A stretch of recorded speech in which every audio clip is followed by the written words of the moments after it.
তো hello movie lovers, কি অবস্থা তোমাদের? আশা করি তোমরা সকলেই অনেক ভালো রয়েছো।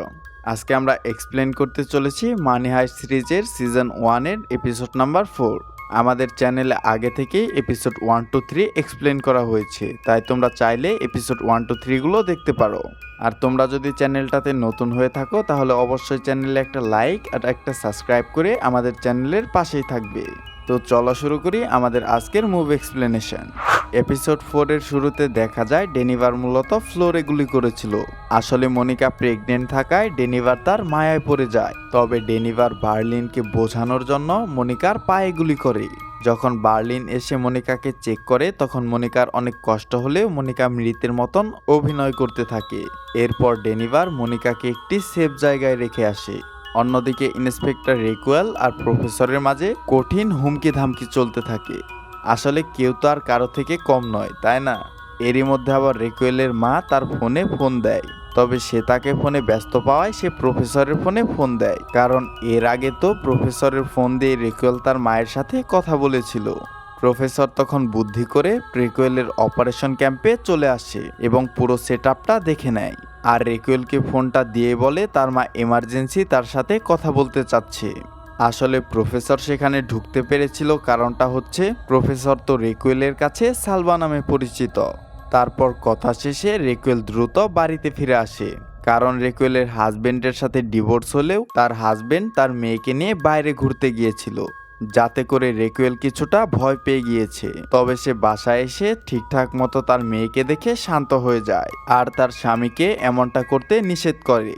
তবে ভুল করে সে সালভা অর্থাৎ প্রফেসরের ফোনটাও সাথে নিয়ে এসেছে, আর তাই সে সেটা সালভাকে ফেরত দেওয়ার জন্য ক্যাফেতে চলে যায়। এরপর ইমোশনাল হয়ে সে সালভার সাথে তার ডিভোর্সের কথা সহ আরো বিভিন্ন কথা বলে বসে। আর এসব শুনে প্রফেসরও রেকুয়েলের প্রতি কিছুটা নরম হতে শুরু করে। অন্যদিকে মনিকাকে গুলি করার শব্দ শুনে হোস্টেসদের পাশাপাশি ডাকাতেরাও অবাক হয়ে যায়। তাই টোকিও বার্লিনকে রুমে নিয়ে গিয়ে সত্যটা জানতে চায়। বার্লিন তখন বলে সে ডেনিভারকে দিয়ে মনিকাকে হত্যা করেছে। এটা শুনে সেখানে টোকিও, রিও, নাইরোবি সবাই ক্ষেপে যায়। আর এর মধ্যেই সেখানে মস্কো চলে আসে আর সে শুনতে পায় তার ছেলে ডেনিভার মনিকাকে হত্যা করেছে। এটা শুনে সে দ্রুতই ওয়াশরুমে তার ছেলে ডেনিভারের কাছে চলে যায়। সেখানে ডেনিভার নিজের শরীর থেকে রক্ত পরিষ্কার করছিল। আর এটা দেখেই মস্কোর প্যানিক অ্যাটাক হয়, আর তাই তারা দ্রুতই তাকে রুমে এনে সোফা এনে শোয়ায়। তবে যেহেতু বার্লিন ছিল সেখানে, তাই ডেনিভার কোনোভাবেই মস্কোকে বলতে পারে না সে মনিকাকে মেরে ফেলেনি।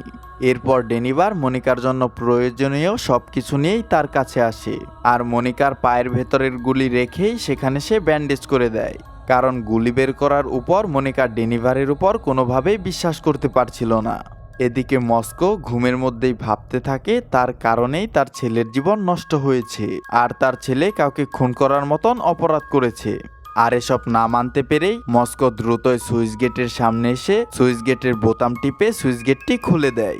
আসলে মস্কো নিজেই আত্মসমর্পণ করতে চাইছিল, আর মেইন গেট খুলতে দেখেই পুলিশ গুলি করার জন্য রেডি হয়ে পড়ে। আর তখনই ডেনিভার এসে তার বাবাকে সরিয়ে দেয় এবং টোকিও দ্রুতই সেই গেটটা বন্ধ করে দেয়। আর ডেনিভার তখন বাধ্য হয়েই সেই সুযোগে চুপে চুপে তার বাবাকে বলে দেয় সে মনিকাকে মারেনি, মনিকা এখনো বেঁচে আছে। আর এটা শুনে মস্কো কিছুটা শান্ত হয়। তবে তার শারীরিক সুস্থতার জন্য খোলা হাওয়ার দরকার ছিল। তাই ডেনিভার তার বাবা মস্কোকে সহ কিছু বন্দীদের নিয়ে সেম ড্রেস, সেম মাস্ক ও হাতে কিছু বন্দুক দিয়ে ছাদে নিয়ে যায়, যাতে করে পুলিশরা কনফিউজ হয়ে গুলি করতে না পারে।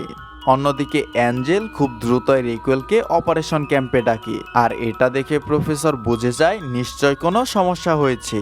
আর তাই সে খুব দ্রুতই নিজের বাসায় এসে বার্লিনকে ফোন দেয়। তবে বার্লিন মনিকার মৃত্যু এবং পরিস্থিতি যে অস্বাভাবিক হতে চলেছে সেটা সম্বন্ধে কোনো কিছুই প্রফেসরকে জানায় না, কারণ টোকিও ও রিও তার দিকে বন্দুক তাক করে রেখেছিল। অন্যদিকে দেখা যায় মস্কো সাদে বারবার ডেনিভারকে জিজ্ঞেস করছিল সে কি মনিকাকে মেরেছে কিনা। আর এই কথাটা আর্তুরও শুনে ফেলে এবং তার হাতে থাকা বন্দুক দিয়ে ভয় দেখিয়ে বলে, তোমরা কি আসলেই মনিকাকে মেরে ফেলেছ? কারণ যত যাই হোক মনিকার সাথে তো আর্তুরের একটা সম্পর্ক ছিল, আর এ কারণেই সে অনেকটা রেগে গিয়েছিল। আর এসব কিছুই পুলিশরা দূর থেকে দেখছিল। মস্কো এটা বুঝতে পারলে সে সবাইকে দ্রুত মাথার পেছনে হাত দিয়ে নিচু হতে বলে, কিন্তু আর্তুরও না বসে তাদের সবাইকেই ভয় দেখাচ্ছিল। আসলে বালপাকনামি করতে গিয়ে সে ভুলে গিয়েছিল তার হাতে থাকা বন্দুকটি নকল ছিল। আর এটা দেখে পুলিশেরা ভাবছিল এটা হয়তো ডাকাতদের দলের কোনো একটা বালপাকনা মেম্বার হবে, আর সে খুব শীঘ্রই ছাদে থাকা বন্দীদের মারতে চলেছে। আর এই অবস্থায় সবাইকে বাঁচানোর জন্য রেকুয়েল আর্তুরুর দিকে পুলিশদের গুলি ছুড়তে বলে, আর গুলি এসে সোজা লাগে আর্তুরুর কাঁধে। তখন মস্কো দ্রুতই আর্তুরুর মাস্ক খুলে ফেলে, আর পুলিশ বুঝতে পারে তারা ভুলবশত ডাকাতদের পরিবর্তে বন্দীদেরকে গুলি করে ফেলেছে। আর এই টানটান উত্তেজনা নিয়ে এপিসোড 4 এখানেই শেষ হয়।